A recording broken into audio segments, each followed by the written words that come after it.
Hey folks, how you doing? I hope you're having a good day so far. There's been some huge developments happening in the war with Ukraine and Russia, and I want to jump in here quickly just to do a quick reaction video to make sure that you really understand what's going on, because the mainstream media are promoting a narrative that they want you to follow, that they want you to believe in, and that is Russia is bad, we're winning, Ukraine's going to win, and we're going to destroy the bad man in Russia.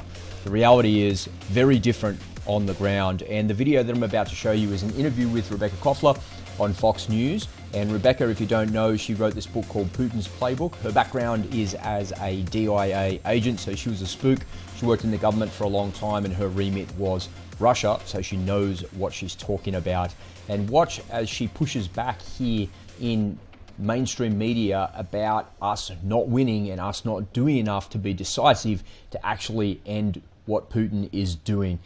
We're fighting two wars, folks. Putin's fighting one war, we're fighting the other one, and the people in mainstream media don't seem to understand that, but they're promoting a narrative as if we're going to win and as if things are going to change radically, but nothing could be further from the truth. So let's throw to that video now. All right, folks, let's have a listen to what Rebekah has to say, and in the first 20 seconds, she pushes back pretty hard here, and you've probably not heard this. Let's have a listen. Meanwhile, a woman that grew up under Soviet rule, strategic analyst, intel analyst, I should say, Rebekah Koffler joins us now. Rebekah, where do you think, good morning to you, where do you think we're at right now with this conflict? What do you think the president's visit means?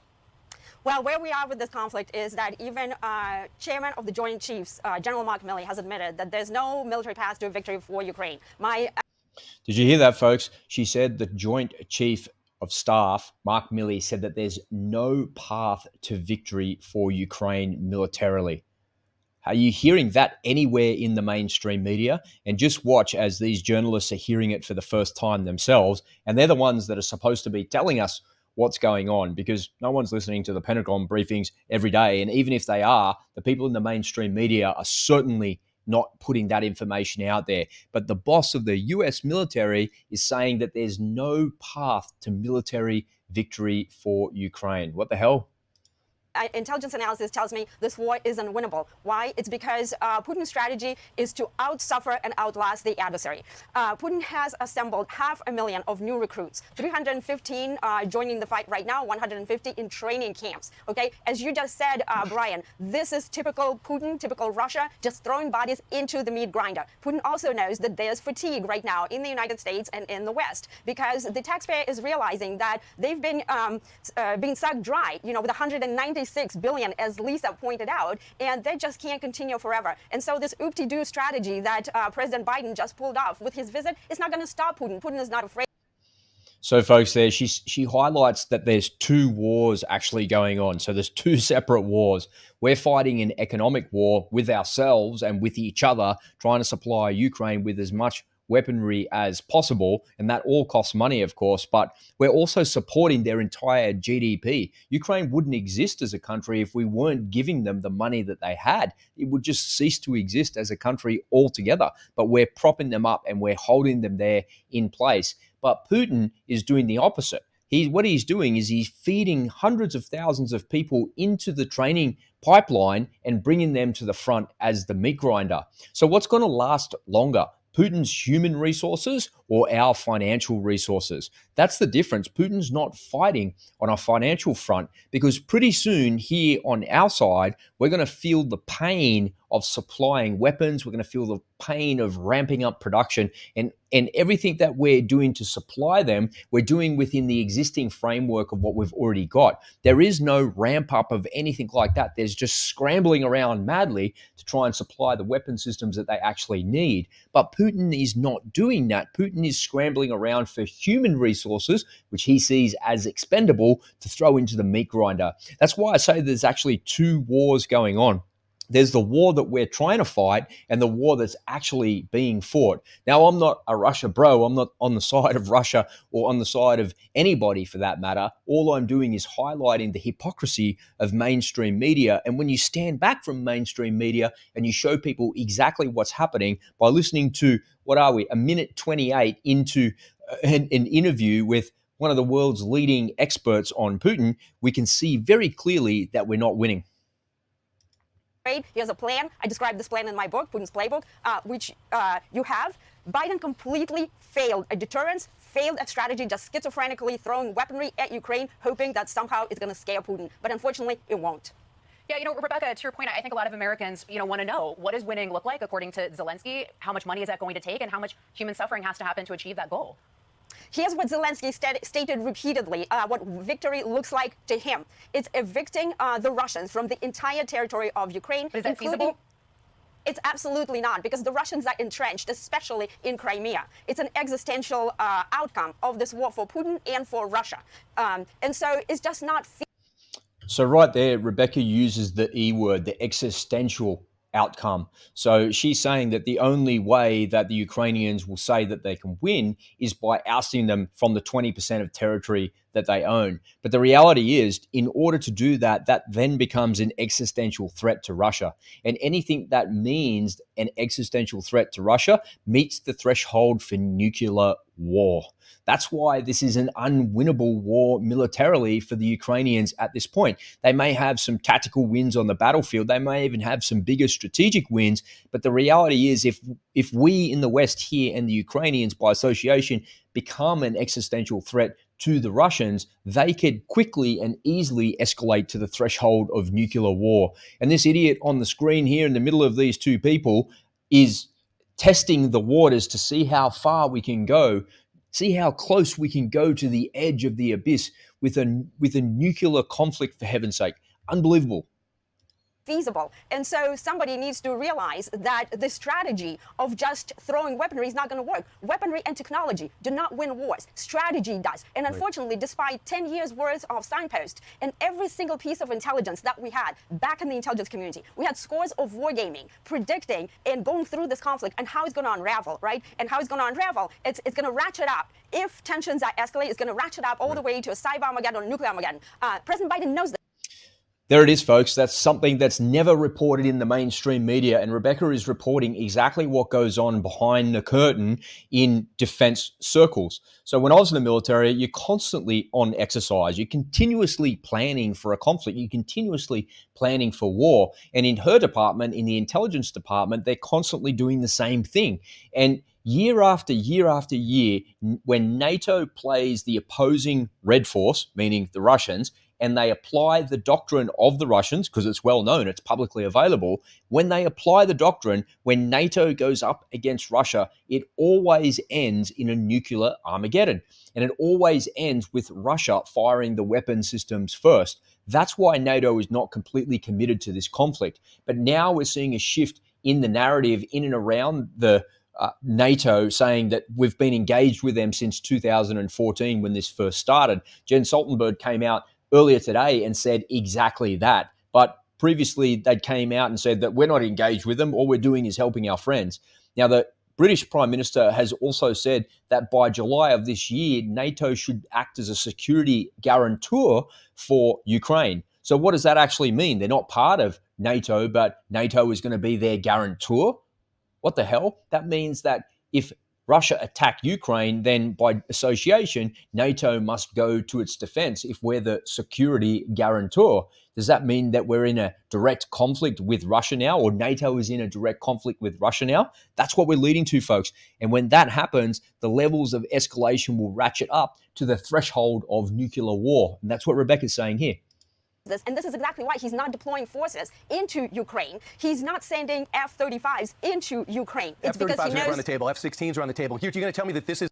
So right there, the reporter is misconstruing exactly what Rebekah's saying because he's not listening to what she's saying. He said that F-35s were never on the table. It's F-16s that were on the table. Rebekah didn't say that they were going to give them F-35s. She said the reason that NATO F-35s are not there because that ratchets up the levels of readiness and preparedness to Russia, which ratchets up the existential threat, the E word, the threat to the Russians, which means that meets the threshold for a nuclear exchange. And the Russian strategy is to escalate to de-escalate. But I think that's a bit of bullshit, right? You hear that all the time, escalate to de-escalate. They're not doing that at all. They're escalating to win. Is Vladimir Putin's game plan to lose 200,000 people in year one? His game plan was to win in 1 week. He had officers going in there with police uniforms because they thought they were just going to take over Kyiv and put somebody else in. So nothing that Vladimir Putin has planned has gone to what he wanted. Nothing that he has planned in the beginning. You're absolutely correct, Brian. He miscalculated how long it's going to take him to run over Ukraine. Everything. Well, not everything, because again, Putin is planning for a relentless, draining war of attrition, throwing people. So right there again, these journalists are getting schooled by the DIA agent. So every army and every military in the world has a doctrine that they operate to. But also when they find themselves in a conflict, they will do a thing that they call testing and adjusting. When you lie on your guts on a range with a rifle, the first couple of things that you do is a thing called a 2-round bolt adjust. You fire a couple of rounds at the target to make sure your rifle is zero. You test and then you adjust. And if it's not zero, you do what you need to do to actually solve that problem. The Russians are now changing strategies. So they've tried large force missile barrages and drone barrages in the daytime, and they found that the vast majority of those weapon systems have been engaged by people with Mark I eyeballs and shooting them down with different old school weapon systems so that you can visually see it.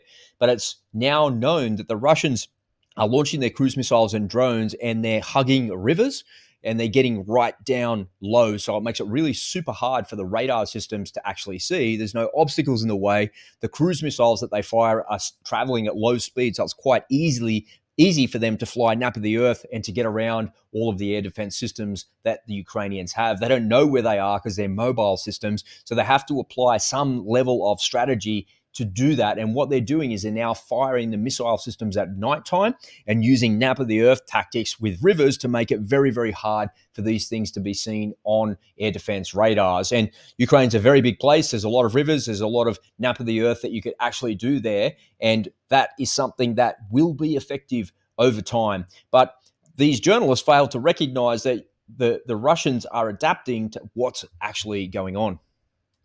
Into the meat grinder, yes, they've lost 200,000 men. In World War II, the Russians sacrificed 25 million. With the population of Ukraine being 43 million, the Russians 143, you can do the math. That is prohibitive, so the conflict is going to go on forever. And as long as it goes on, Putin achieves his goal. His definition of victory is very different from ours. It's preventing us and Ukraine from victory, and it's the devastation of Ukraine. Ukraine right now is So once again, we're fighting two different wars. We want to eject Russia all the way out of Ukraine, and the Russians want to prevent that from actually happening. There's two different things that she's saying there, and there's two different wars that are being fought. And that, in my view, is very strange because it's like NATO and the allies on our side are trying to see the world as they want it to be instead of seeing the world as it actually is, which is what the Russians are doing.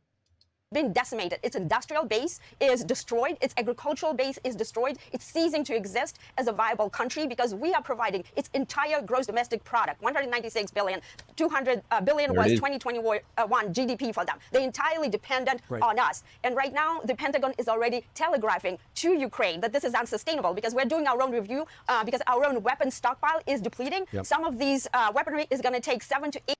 So right there, folks, she's saying it. She's saying the quiet part out aloud, and the journalists are not wanting to hear it. They're not having any of it.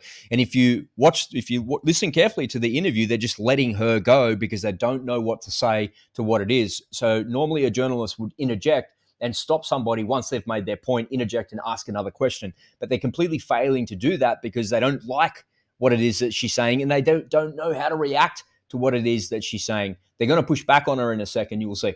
18 years to replace. Ukrainians are having extremely high burn rate of ammo, 5,000 rounds a day. So our production capacity is simply 5,000 ammunition rounds per day, tank rounds, artillery rounds. That's nothing. At the start of the war, the Russians were firing like 60,000 rounds a day, and that's now pulled back to about 5,000 or 6,000 rounds a day themselves because they've depleted their stockpiles as well. But what you're missing there is that we've got precision guided munition. So the vast majority of what we're firing at the Russians is precision guided. So that's a little bit of a, I don't know, it's maybe a bit of, it's not a furphy, but it's a kind of a, I'm not sure, it's not quite right. Outmatched. Again, this conflict reveals the Pentagon's inability to plan for anything, right? So right now, when China is actually looming, this is what I'm predicting right now. I see the writing on the wall, just like what I predicted with Russia, right? China is gearing up for war. So all of these people here, the American delegation that he's shaking hands with, were all in Munich. And the day that Biden has come here to Kyiv was the day that the Munich Security Conference wrapped up. And you know who left there and went to Moscow? The Chinese foreign minister. Right. So let me close the loop on that thought, because that's telling, right? So you have the leader of the US, or the free world, right here in Kyiv, supporting them, saying, we're not going anywhere, we're going to support you for as long as it takes. And then the adversary is going to Russia to talk to them.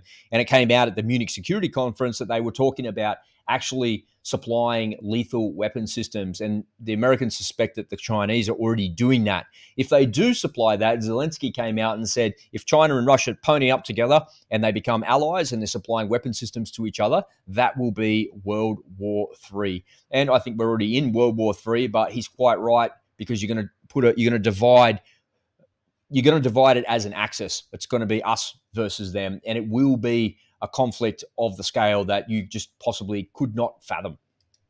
Xi Jinping has installed a wartime cabinet back in October. China just identified a glaring airspace security gaps in our defenses. And again, the Pentagon is basically, there's a malaise, right? There's intellectual laziness and there's mirror imaging. We think that everybody fights like Americans, everybody thinks like Americans. The adversary spent decades on figuring out our vulnerabilities. Okay. We're vulnerable in our cyber, we're vulnerable in our space. And so we need to sit down and really think about how to go about these wars, how to prevent them before. Rebekah? Yes. Can I ask you a question? You're talking a little bit, and anybody who's just getting up, Joe Biden is in Ukraine this afternoon there. You're talking about China may get involved militarily to assist Russia. And as we move into the second year of this war, what does that look like if suddenly China's feeding Russia stuff they need to blow us up? Exactly, Steve. They already have. China is providing drones to Russia that Russia has been using to target Ukraine. As you remember, prior to February 24 last year, Xi Jinping and Putin met and they struck the so-called no-limits partnership, right? They're not true partners in the true sense. They're more of adversaries, but they're a marriage of convenience because they're both hell-bent on challenging the United States. So they're about to start providing, my intelligence analysis tells me, lethal weaponry. And so the major threat that we should now be concerned about, instead of hyper-focusing on this conflict, which the Pentagon typically does, fighting the last war, we need to focus on the big picture. So here's the biggest threat, is if Russia and China challenge us in a two-theater war, we're going to have a really hard time prevailing. Sure. Because, as I said, we're depleting our own weapons supply. Military analysts are right now estimating that we're going to run out of weaponry in about 1 to 2 weeks if China invades Taiwan, which... So my question to you folks is, do you believe anything that your government is telling you?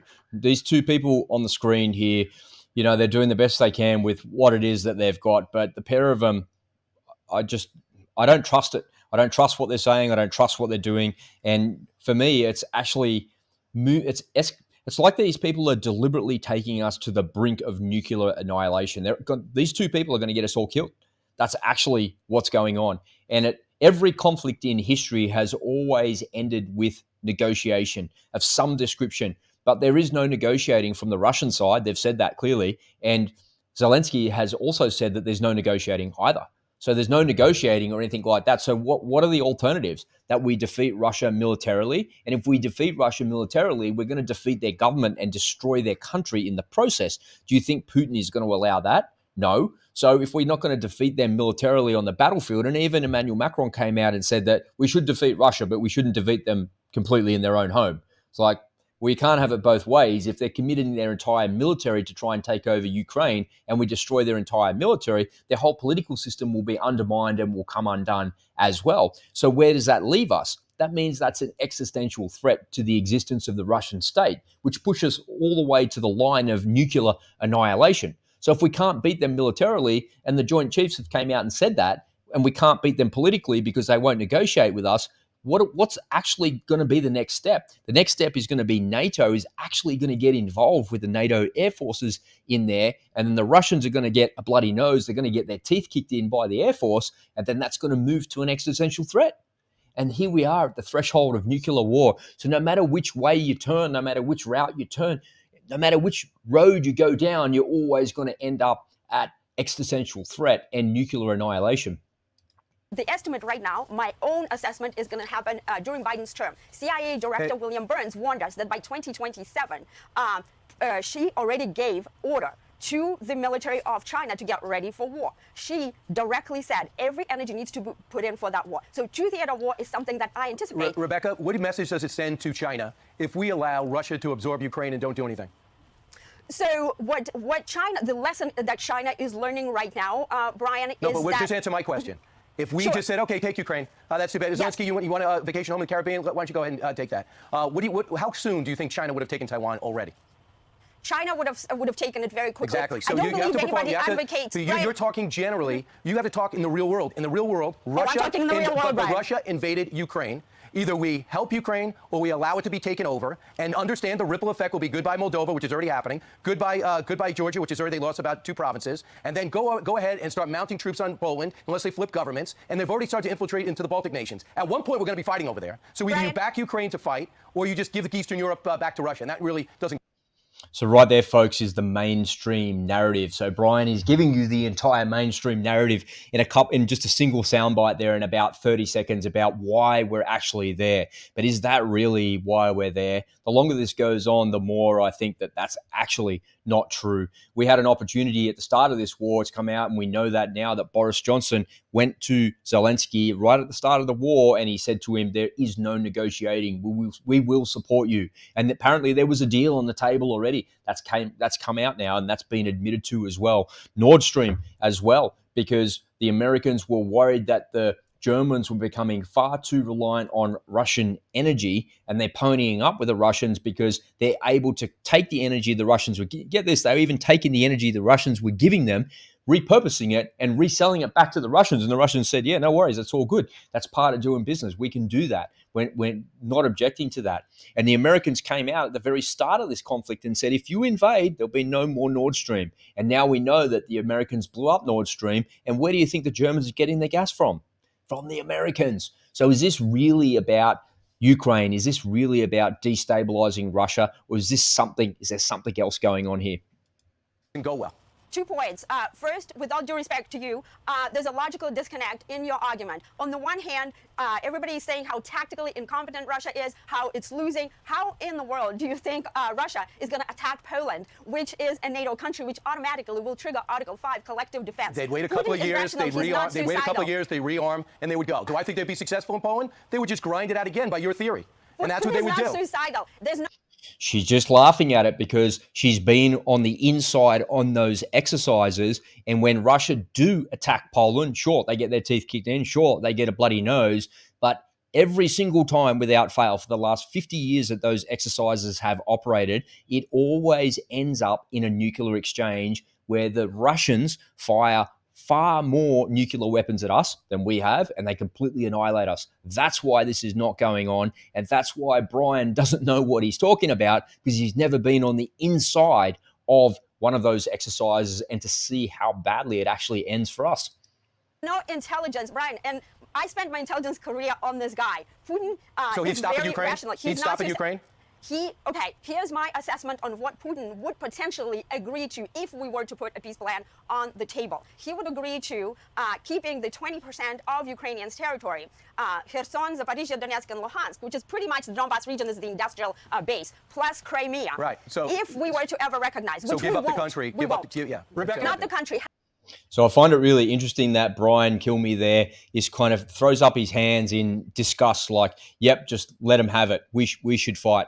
But the reality is Brian Kilmeade's a 50-year-old man sitting on a couch there in a comfortable studio wearing a nice suit, getting a really nice paycheck. He's not an infantry guy in a trench in the snow fighting. And it's these people that are sprouting a mainstream narrative to try and rally support with his virtue signaling little pin there on his suit.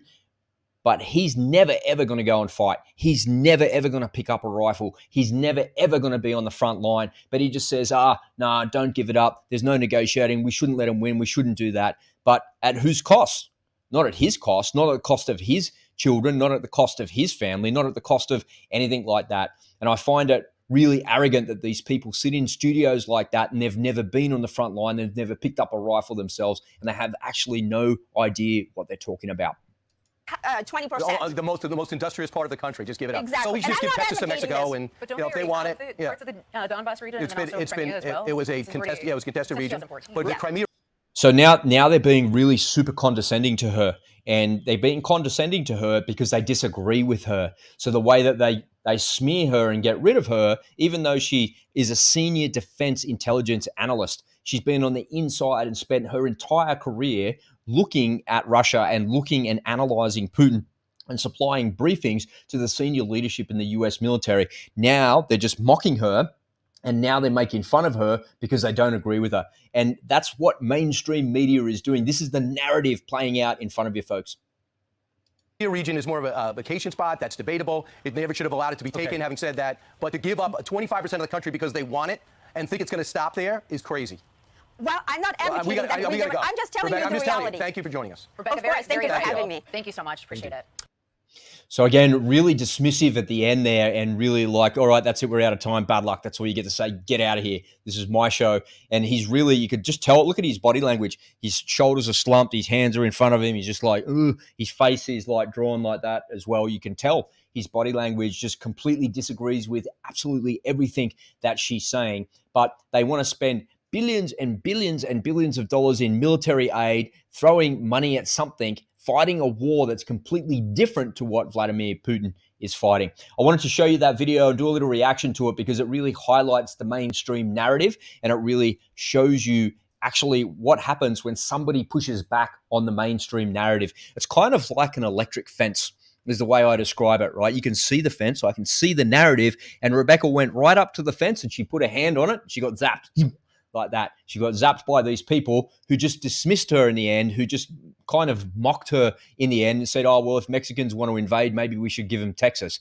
Why on earth would you say that? Like, what has that got to do with anything that's going on in Ukraine or any potential peace solution? They're not even serious journalists to ask serious questions, because when a guest comes on and says something to them that they don't like, all that they do is mock them. And I think, in my view, that's actually really lazy journalism, and it's actually a pretty shit way to live your life, because you've got to listen to all sides of a conflict. If you're living inside of an echo chamber where all you're hearing is the same thing over and over again, and you're hearing the same narratives repeated at yourself all the time, that becomes your gospel, and that becomes something that you deeply believed in.